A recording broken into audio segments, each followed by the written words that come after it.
En primera plana, Carlos Herranz. Bienvenidos a En Primera Plana, un programa de Radio Francia Internacional y de France 24. Verán, esta semana nos escapamos un poco a la rabiosa actualidad y les proponemos un recorrido por el París literario, por esos lugares que tantas páginas han inspirado a grandes escritores. Para ello, nos acompañan tres profesores en este estudio que ya les presento. Francisco Álvez es profesor de la Universidad de Versalles, autor de poemarios, ensayo y novela, cofundador de la editorial Uruguaya Forastera. Bienvenido. Bienvenido, muchas gracias. Tiene todo el circuito literario, digamos, desde el académico, el artístico y el de la difusión. Maravilloso. Salomé Dahan, ella es profesora en la Universidad de Poitiers, doctora en literatura latinoamericana, con tesis sobre Buenos Aires en las representaciones contemporáneas. Bienvenida. Gracias. Ya ven qué currículum tan grande. Florence Olivier, ella es profesora de literatura en la Universidad Sorbonne Nouvelle, especialista en literatura latinoamericana y es autora de libros sobre Carlos Fuentes o Bolaño, ¿verdad? Correcto. Tres profesores nos acompañan para hacer este recorrido, este viaje al París literario. Comenzamos. Decía Vargas Llosa que París era un requisito indispensable si uno quería convertirse en escritor. La capital francesa ha sido durante siglos el destino de quienes soñaban con llegar a ser maestros de la pluma o de aquellos que ya siéndolo buscaban la inspiración en una ciudad sin prejuicios ni barreras creativas. Hemingway, Cortázar, Vallejo, Joyce, Verlaine y un sinfín de escritores dejaron su impronta en jardines, librerías y cafés parisinos, dejando un legado único de recuerdos, pero sobre todo de lugares míticos que hoy recuperamos en este paseo por la capital francesa. Hablaremos de todos esos lugares donde se respira literatura, desde los puestos de libreros en el Sena hasta sus puentes, desde míticos cafés como De Flore hasta la mítica librería Shakespeare&Co, desde la casa de Victor Hugo hasta Montparnasse, pasando por la estación de Lyon. París es una fiesta, que diría Hemingway, y hoy lo vamos a celebrar. Abramos las páginas. Diario Le Figaro ha hecho un ranking con los 5 cafés literarios de más renombre en París, lista en la que no pueden faltar Le Démagogue o el Café de la Paix. Livre Hebdo habla en este artículo de la lenta desaparición en París de las librerías hispanófonas. Luego vamos a hablar de ello también. El diario.es habla en este artículo de Madrid, que según los escritores latinoamericanos es una capital literaria a la que le falta diversidad. Luego vamos a entrar en comparativas, aunque bueno, las comparaciones ya saben que las carga el diablo. Les voy a pedir que ustedes que hagan un poco hoy de Cicerone en esta ruta por el París literario. Si tuviesen que diseñar este itinerario, Francisco, ¿qué incluirías? ¿Sitios, libros, autores? Yo empezaría por la Galerie Vivienne, donde, según un cuento de Cortázar famoso, se puede acceder a Buenos Aires, venir desde Buenos Aires a París, y donde además ronda la figura de Isidore Ducasse, conde de Lautréamont, y están cerca de la biblioteca Richelieu, donde estudió tantos académicos también latinoamericanos que venían a París a eso. Y también cerca de ahí, para una anécdota más, vivió Ángel Rama, que es un crítico muy importante del Uruguay y de Latinoamérica, en realidad. Eso es Salomé. No, y Ángel Rama, muy importante para la ciudad también. Eso me parece interesante. Yo citaría los puentes, ya que vamos a hablar de Cortázar, le Pont des Arts, le Pont Alexandre III, todos estos puentes que son lugar de paso entre distintos lugares de la ciudad. Florence. Puentes, efectivamente, los retoma, por ejemplo, Carlos Fuentes, el Pont des Arts, al inicio de Terra Nostra, homenajeando a Cortázar. Librerías, efectivamente, desaparecidas algunas. Salas de cine de autor que frecuentaban Cortázar y Carlos Fuentes en los años 60. El estudio des Ursulines. Bueno, memoria allí, y por qué no los cementerios a los que son afectos algunos turistas literarios, ¿no? Tomándolo como lugares de homenaje, como para revivir a los difuntos famosos como Vallejo, como Cortázar, que se hallan en Montparnasse, por ejemplo.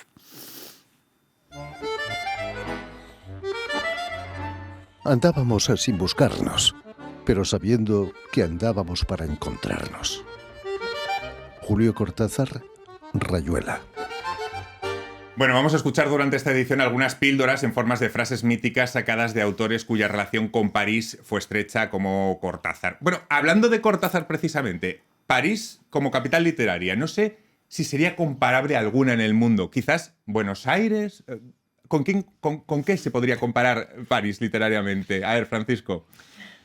Realmente no sé. En un momento creo que por otros motivos, también por temas culturales, Roma fue como una capital y un lugar donde iban Florencia, no sé, las ciudades italianas fueron muy importantes para el romanticismo inglés, y etcétera. Pero como París, también porque surge, su centralidad surge cuando la literatura se independiza, digamos, del resto de las artes, cuando se transforma en un oficio en sí mismo ser escritor.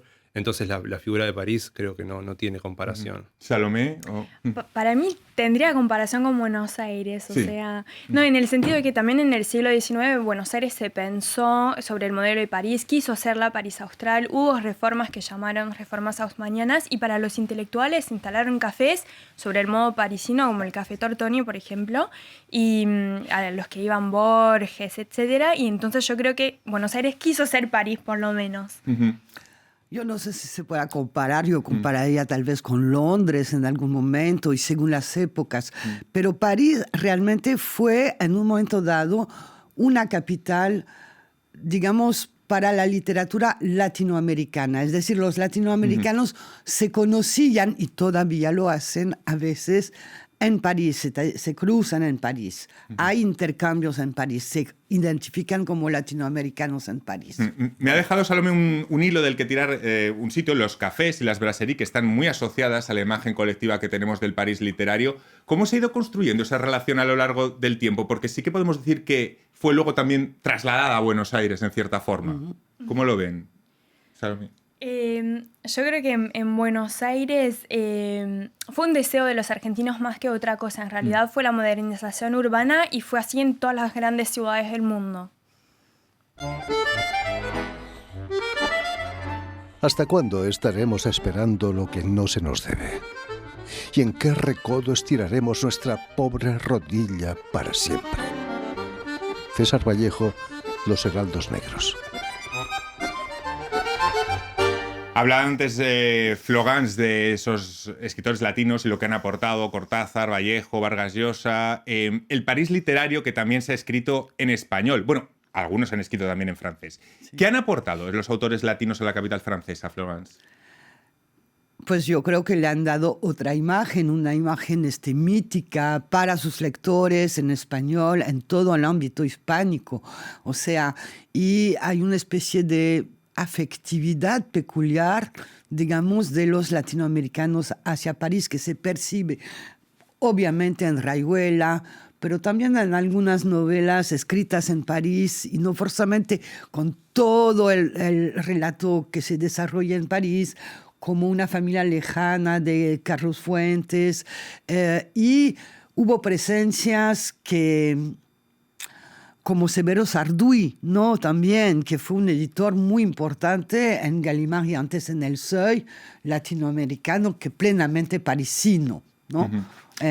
Sí, bueno. París, podemos decir, Francisco, que fue epicentro para los autores latinoamericanos. Algunos venían huyendo de dictaduras, bueno, otros llegaron por pura inspiración, otros por funciones diplomáticas. No sé si podemos establecer categorías en cuanto a los autores latinos que han marcado París. Bueno, tal vez se pueda pensar también, porque cuando hablamos de dictaduras nos referimos sobre todo a las dictaduras del siglo XX, pero también los latinoamericanos están viniendo a París desde el siglo XIX. No sé, Sarmiento, por citar un caso ilustre, que se vincula de una manera con una parte anecdótica, pero interesante. En sus textos escribe fascinado, por ejemplo, sobre la Galería Lafayette, que es un lugar que no pensamos como un lugar específicamente literario, pero que también tiene como esa marca de la modernidad que estaba buscando Sarmiento en su momento, y que luego escritoras como Silvia Molloy vuelven a recuperar cuando vienen, van a Lafayette como un gesto sarmientino, no como siempre un gesto de banalidad de comprar cosas. Y creo que en el sentido de lo que decías, se puede pensar como varias formas de venir, ¿no? Exilio, lo que decías, becas o lo que fuera, pero hay como una especie de espíritu compartido del sentimiento de París y del deseo de París, que lo que Rubén Darío llama la parisitis, ¿no? Una enfermedad de París. Claro, hay algunos que pasaron pues un corto periodo, y otros que París les ha marcado hasta el punto de llegar a entrar en la Academia Francesa, como es el caso de Vargas Llosa. ¿Qué autores se beneficiaron más de su etapa parisina, Salomé? Yo creo que se benefician también en el sentido de que toman distancia respecto de su lugar de origen, así que todos esos escritores del boom, vos citabas a Vargas Llosa, es cierto que se beneficiaron de esto también para tener una nueva mirada sobre lo que estaba pasando en los años 60, por ejemplo, en América Latina.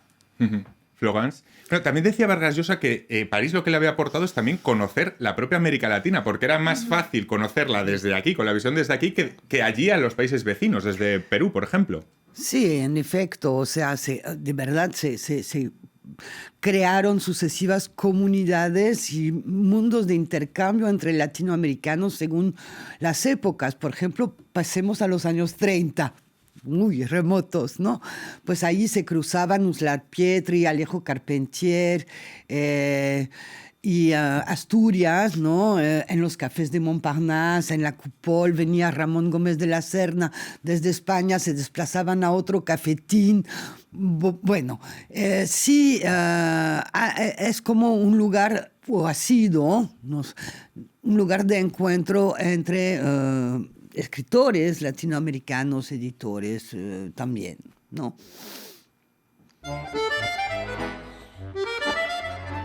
Si un alma sumida en las tinieblas comete un pecado, el culpable no es en realidad el que peca, sino el que no disipa las tinieblas. Víctor Hugo, Los Miserables. Bueno, y luego tenemos Saint-Germain-des-Prés y Montparnasse, por antonomasia, Francisco, los dos barrios que clásicamente se han asociado a movimientos literarios. Sí. Sí, bueno, el barrio latino también, sí. El barrio, sí, toda esa zona de la... O sea, hay más, digamos, en la Rive Gauche, que para que nos entiendan nuestros oyentes y espectadores, en la parte izquierda del Sena siempre ha estado más vinculado a los movimientos literarios, a lo mejor. Sí, puede ser también por la cercanía de la universidad y de, ¿no? Como ese mundo de estudiantes y el Palais Luxembourg, ahora que había una cita de Los Miserables, ocupa un lugar muy importante también para Víctor Hugo. Y también esa especie de espacio donde se conserva tal vez alguna zona más antigua de París, donde hay como una confluencia de lugares de históricos que son muy importantes.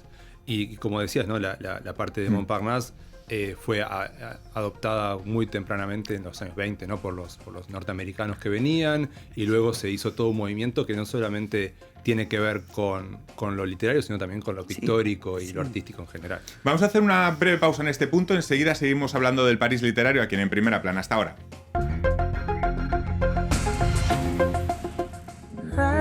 RFI, la selección del mes. Celia Camini.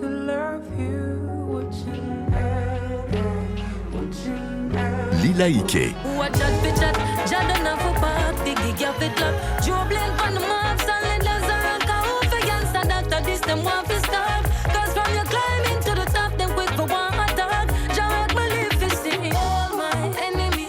Roberta Campos.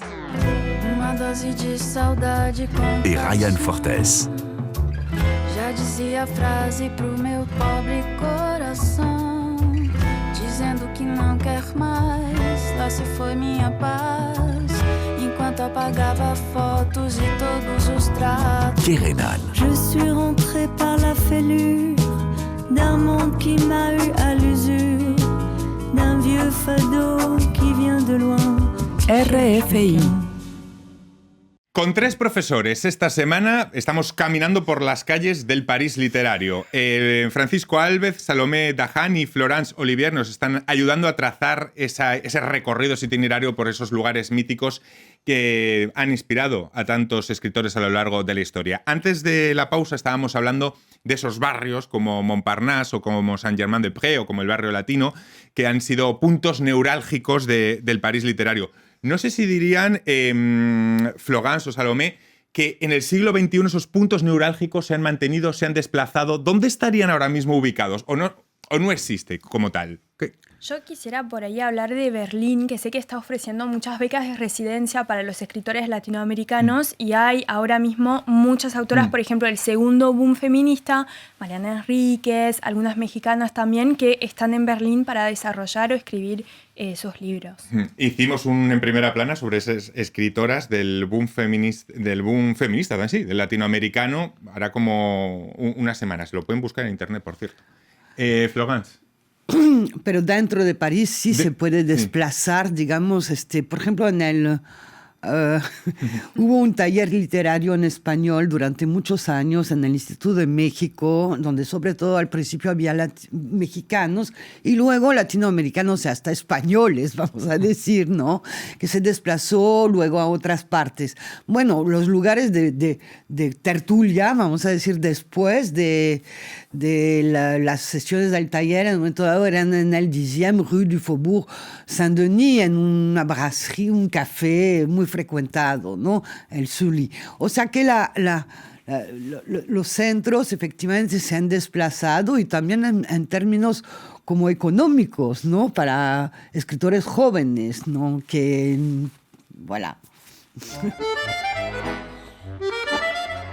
Yo he hablado de París según era en los primeros tiempos, cuando éramos muy pobres y muy felices. Ernest Hemingway, París era una fiesta. Claro, hablábamos de esos sitios neurálgicos, de esos barrios clásicos de la literatura, pero también lo podemos asociar, no sé si en el siglo XXI esos puntos neurálgicos existen como tal o si también el proceso de creación ha cambiado, porque ahora con la era de las redes y de Internet, a lo mejor ese romanticismo ya no existe en cuanto a lugares como estos barrios. ¿Qué le parece, Francisco? Es que, claro, ha cambiado todo el proceso. Sí, yo creo que digamos, los lugares específicos han cambiado, pero también lo que decía Florence sobre la presencia de lo económico, que es muy importante, ¿no? Los escritores, muchas veces que vienen a París, en esa época alquilaban, ¿no?, pequeñas habitaciones en Montparnasse que hoy salen miles de euros y son imposibles de encontrar. Iban a cafés y comían porque era más barato que prepararse la comida en la casa donde no tenían cocina o cosas así.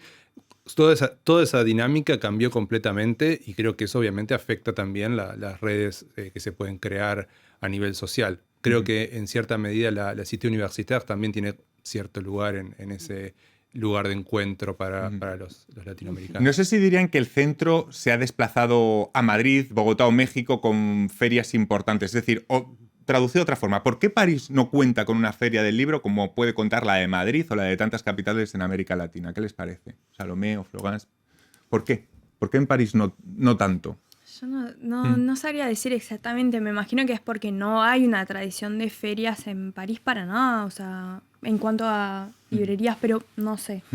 Francisco, no sé si tiene alguna respuesta, a lo mejor no. En algún momento el Salón du Livre estuvo... Sí.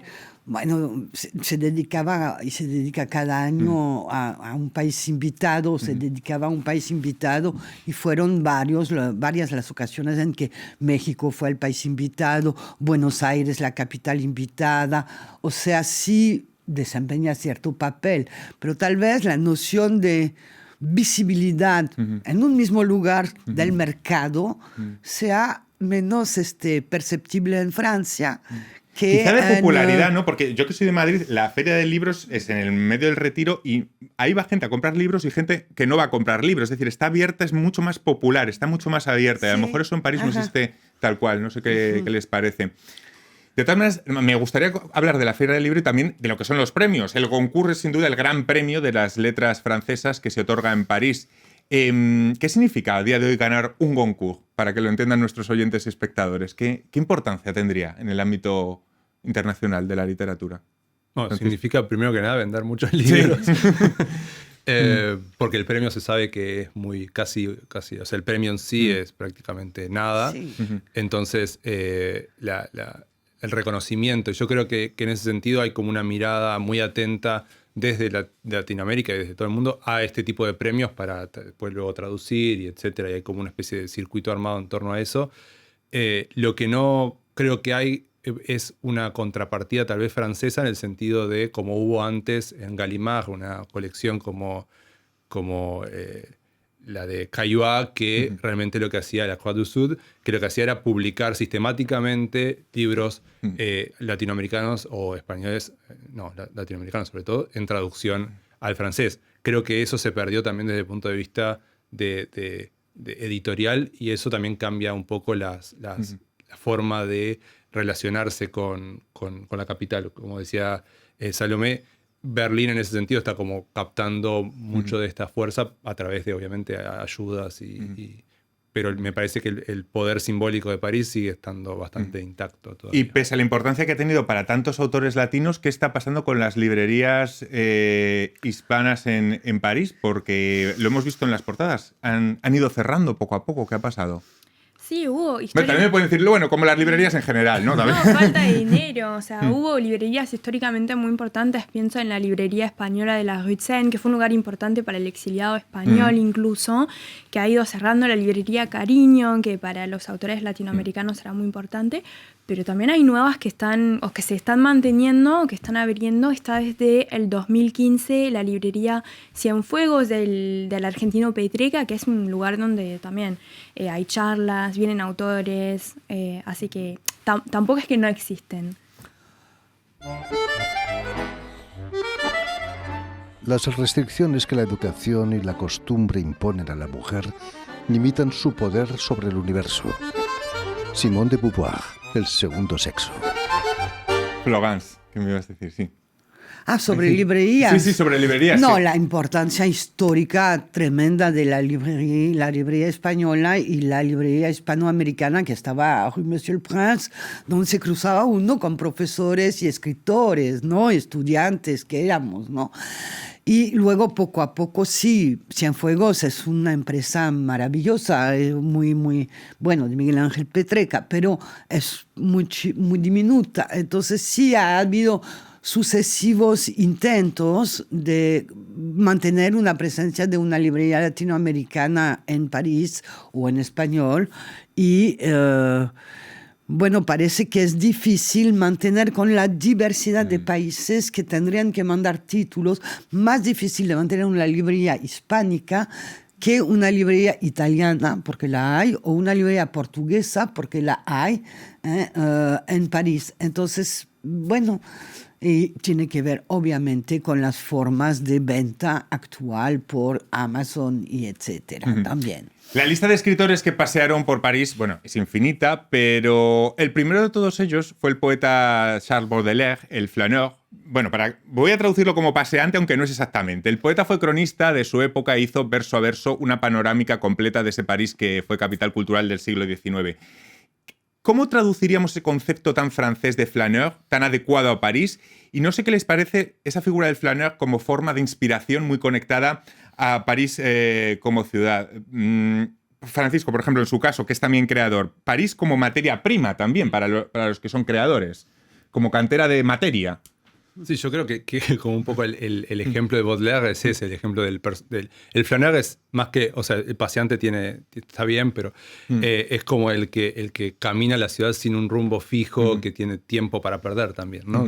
Tiene tiempo para caminar y ahí encontrarse con las cosas. Baudelaire hace la imagen de encontrarse con un verso como si fuera un adoquín o patear un adoquín en la calle, lo que fuera. Y yo creo que eso sigue estando vivo y creo que cada vez de alguna manera se va volviendo más común, porque París se está volviendo una ciudad cada vez más caminada y más caminable, en el sentido de que se están removiendo los autos de muchas zonas de la ciudad, y eso hace que se creen, digamos, dispositivos mentales que están muy claramente como pensados a través de la creación que surge en ese caminar, en ese vagabundear por la ciudad, que también puede ser una forma de planear. Salomé, ¿qué le parece? No, sí, que también esta figura nos dice algo de la transformación de la ciudad moderna, del hecho de que es una ciudad donde es posible el anonimato y que esto transforma la creación abriendo el paso para novela policial, lo fantástico, el crimen. Así que también nos dice algo de la ciudad y de cómo se escribe la ciudad a partir de la modernidad. Florence. Sí, efectivamente, hay novelas fantásticas recientes, incluso como juguetes, vamos a decir. Yo pienso en que describen un París nocturno. Bueno, nos alejamos un poco de la figura del flaneur, como con seres de ultratumba que investigan una patrulla de policías, bueno, nocturna, etcétera. Pero sí, y deambulan por el Luxembourg. Yo creo que el flaneur es una cuestión también no solo de paseo, sino de azar, de una noción casi retomada del surrealismo. Encontrar al azar después, mucho después del invento del término, ¿no? Y de su, de su celebridad a través también de Walter Benjamin, ¿no? Que escribió sobre los pasajes, sobre el flaneur como figura prototípica de París, ¿no? Entonces, tal vez no sean los parisinos los mejores flaneurs, sino los extranjeros. Los que vienen de fuera, ¿no? Los extranjeros, los turistas a veces, o la juventud, de repente, cuando no está trabajando. Entonces, la figura del flaneur es la figura de quien va a toparse por azar con alguna epifanía urbana. Y son muy importantes esas epifanías que te pueden resolver el resto del año cuando tienes una buena. Para terminar, no sé si quieren recomendar a nuestros oyentes o espectadores algún libro en concreto para adentrarse en este París literario, algo que les venga en mente que quieran recomendar. Francisco, Salomé, Florence, el que quiera. Yo, ya que Florence habló de los cementerios, hay un cuento del escritor argentino Sergio Cheife que se llama Una visita al cementerio, en el que un ensayista, un teólogo y un escritor van a buscar la tumba de Saer, de Juan José Saer, para sacarse una foto con él. Me parece que es una buena metáfora de lo que estuvimos hablando. ¿Alguno rápido que nos podemos... Bueno, yo creo que el libro de Benjamin, o la parte de los pasajes que reúne París como capital del siglo XIX, los ensayos sobre Baudelaire, etcétera, sigue siendo una lectura fundamental. Los apuntamos. Muchísimas gracias por este recorrido. Ha sido un placer tener a 3 profesores haciéndonos de Cicerone. Y a todos ustedes, hasta la próxima semana en Primera Plana. Gracias.